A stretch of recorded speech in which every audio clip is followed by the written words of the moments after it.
జగిత్యాల జిల్లా నాచుపల్లిలో వరిధాన్యం కొనుగోలుపై సమీక్ష సమావేశం నిర్వహించారు ఎమ్మెల్యే మేడిపల్లి సత్యం. జిల్లా కలెక్టర్ సత్యప్రసాద్ ఆధ్వర్యంలో రైస్ మిల్లర్లు రైతులతో సమీక్షించారు. ఈ సందర్భంగా ఎమ్మెల్యే కలెక్టర్ మాట్లాడుతూ రైతులు మిల్లర్లు సమన్వయంతో ముందుకెళ్లాలని సూచించారు. అలాగే రైతులు కూడా మిల్లర్లకు సహకరించాలని సూచించారు.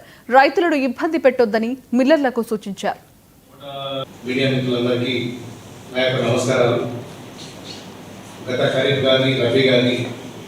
మన జగిత్యాల జిల్లాలో చాలా సాఫీగా జరిగింది. ఎక్కడ కూడా రైతులకు ఇబ్బంది కాకుండా రైస్ మిల్లర్లు కూడా పూర్తి స్థాయిలో సహకరించి ఎలాంటి ఇబ్బందులు లేకుండా గతంలో ప్రొక్యూర్మెంట్ జరిగింది. ఈసారి అన్ఫార్చునేట్ హార్వెస్టింగ్ టైంలోనే తుఫాన్ రావడం, ఆ తుఫాన్ వల్ల వరి చాలా మటుకు కొన్ని చోట్ల కింద పడిపోవడం, అవి తీసుకోవడానికి రైస్ మిల్లర్లు కూడా కొంత ఎక్స్టెండ్ చేస్తున్నట్టు ఈ రెండు మండలాల నుంచి రైతులు యాక్చువల్ సిమెంట్ వరకు కూడా లేకుండా హైదరాబాద్ కూడా చాలా సెంటర్ నుంచి చాలా గ్రామాల నుంచి రైతులందరూ ఫోన్ చేసుకుంటారు. వాళ్ళకి బాగా ఇబ్బంది అవుతుంది ప్రొక్యూర్మెంట్ విషయం మనం చెప్పగానే కరెక్ట్గా నిన్న రాత్రి 9 తర్వాత పొందిన ఈవెంట్ మనం ఒక మీటింగ్ ఇటు రైతులతోటి అధికారులతోటి రైస్ మిల్లర్లతో పెడదామని చెప్పారు. నిజంగా కలెక్టర్ గారికి మనస్ఫూర్తిగా నేను ధన్యవాదాలు తెలియజేస్తున్నా.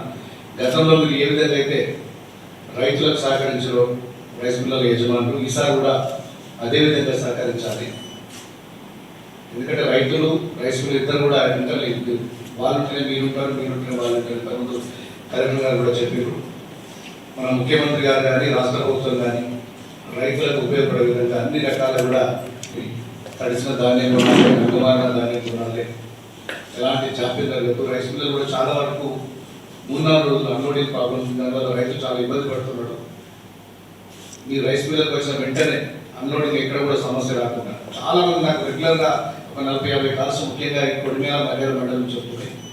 మీడియా మిత్రులు ఏవైతే మనకి ప్యాడీ వచ్చిందో మనకి కొంతవరకు కూడా తడవడం అనేది జరిగింది, అది వాస్తవం అని.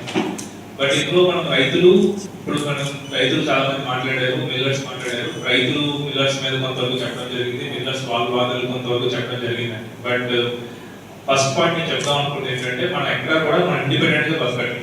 ఇప్పుడు రైతులు పంట వేస్తేనే మిల్లేసి ఎంతో మిల్లింగ్ చేసి ఎంతో ఎఫ్సీఐ చేయాల్సిన కోఆర్డినేషన్ పరంగా మనం గవర్నమెంట్ పరంగా చేసుకుంటాం.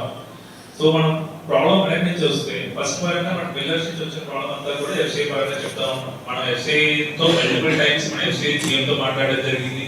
వేరే మిల్లర్స్ కి మనకి బెడ్స్ అవసరం అయితే మనం వాళ్ళతో మాట్లాడలేదు. ఇండియా అంతా ప్రొక్యూర్ చేస్తుంది, ఇండియా అంతా ఏ పాలసీ ఫాలో అవుతారో జగిత్యాలలో అదే పాలసీ ఫాలో అవుతాం. దీనికి సంబంధించి వాళ్ళు మనం చేసే ప్రతిసారి మనం కూడా ఇష్యూ చేస్తా ఉన్నాం. ఎందుకంటే ఎస్సీకే అయితే మనకి ఎంత లాస్ వస్తుందో మనకు తెలుసు, అండ్ ఎక్కడైతే కంప్లైంట్స్ వస్తా ఉన్నాయో అది కూడా మనం చేస్తుంటా ఉన్నాం. బట్ కొంతవరకు వాళ్ళు చేస్తా ఉన్నారు, కొంతవరకు మనం చేతులు ఎత్తేస్తా ఉన్నాం. సో ఫస్ట్ అండర్స్టాండింగ్ ఏంటంటే ఎఫ్సీఐ వాళ్ళు